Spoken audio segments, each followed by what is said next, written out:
This is as the city faces an $800,000 budget shortfall, the council is considering either a new tax or layoffs in city departments. Jan Stewart is in Santa Cruz now with more. Jan? Margot, at this point, the choices for balancing the Watsonville city budget are not going over well among most of the community. Either residents and businesses will pay more for services, or people working in some of those services will lose their jobs.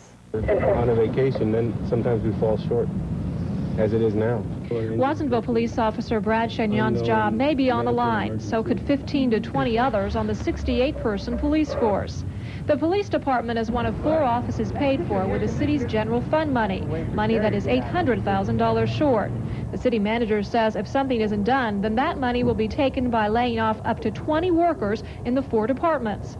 Watsonville's police chief doesn't like that alternative, saying he's already short 1 captain and an officer. I don't think the community can afford to cut back in law enforcement service. The community is growing. It's a very busy city for the police department, and we haven't added people since 1985. One proposed alternative to cutting back on such services as the police department does not go over well either. A dirty word to some: new taxes, anywhere from $8 a month per resident to $500 a month for businesses. The new 5% tax could cover the use of gas, water, cable television, and telephone services.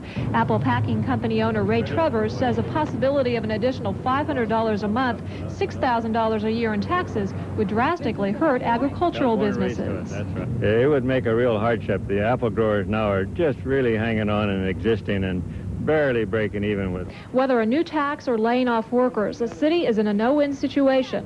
Under the city's charter, it must balance its budget. City manager John Radden says it's the first time in his 27 years with the city that he's been forced to propose a new tax, but thinks it's the best way to go.